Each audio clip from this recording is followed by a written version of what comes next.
Talk to me a little bit about that first elk hunt and what that was like, having never done it before. It was it was a wake-up call, Yeah. like, my background being just whitetail hunting, turkey hunting, pig hunting, coyotes, all the things you can hunt in Texas from a tree stand, ground blind, flat land, no altitude, very different conditions, and certainly more than a few hundred yards from your house, right? Like, so I was exposed to it was very intimidating, quite honestly, like, thankfully, it was guided, so I had some guidance there, like, as far like, I wouldn't have known what to do, honestly. You put me on in the mountains at that time in my life, and the thought of getting lost was just terrifying to me because I always knew where I was on any property I was hunting in Texas. It's like it's pretty streamlined. Well, um, I remember that being really intimidating, but it was the rush of hearing a bugle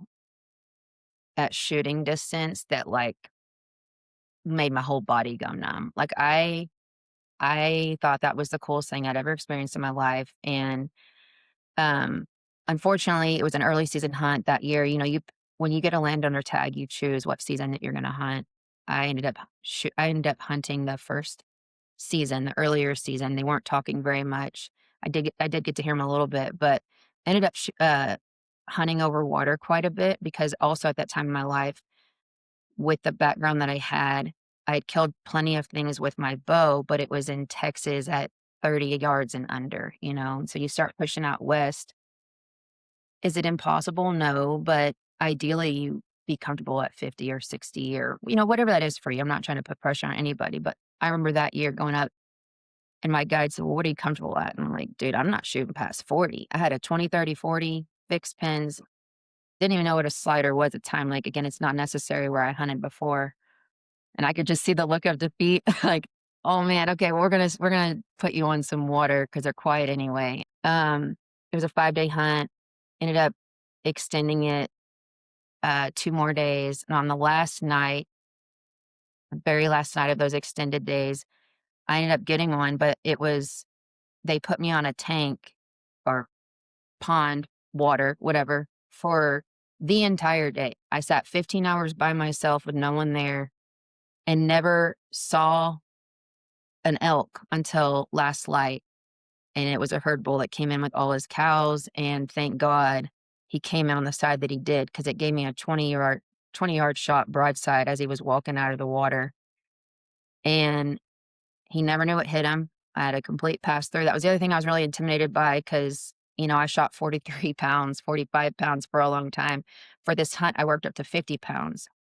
Even that is still on the lower end, I would say, of, like, at minimum, what you wanna shoot when you're hunting elk, and Yeah. so I had this you know, you just had some doubts, like, "Can I shoot as far as I need to? Is it gonna go through? Blah, blah, blah." So, anyway, the adrenaline started to work against me. I remember I almost didn't get my bow pulled back because I just had I mean, he was bugling at 20 yards over water at sunset. It was like a dream, and when he flipped back around to walk back out, up the bank, I was already at full draw, and I was like, as soon as I can see his belly to kind of gauge where I'm gonna hit, I'm gonna let one fly, and I did, and I got a straight pass through. He didn't know it hit him. He was just kinda like kinda jumped, and then he just kept cruising up, and he stood there.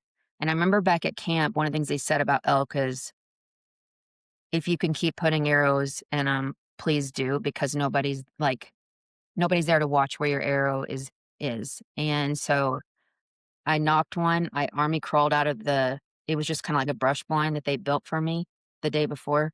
I army crawled out of there and stood up, and he gave me another 20-yard broadside shot, and I heard him crash like 100 yards away.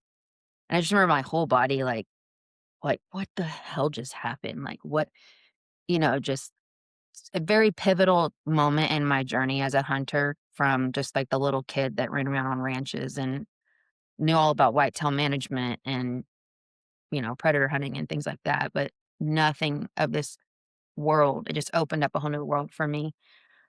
And I remember texting my dad, bull down. Like I heard him crash. I'm not over him, but I heard him crash. I heard him take his last breath like he's done. And the excitement and just the feeling, I could just tell how proud he was, and, like, as, like, my, you know, youngest daughter, and I say the favorite, I could just tell he was super proud, and I don't know, that is just will always be a special time in my life for multiple reasons. There's a lot of layers for that, but exposing me to the mountains, exposing me to elk hunting, giving me that gift with my dad, and then starting this, kind of like a reunion with him every year, this thing that we Yeah, do.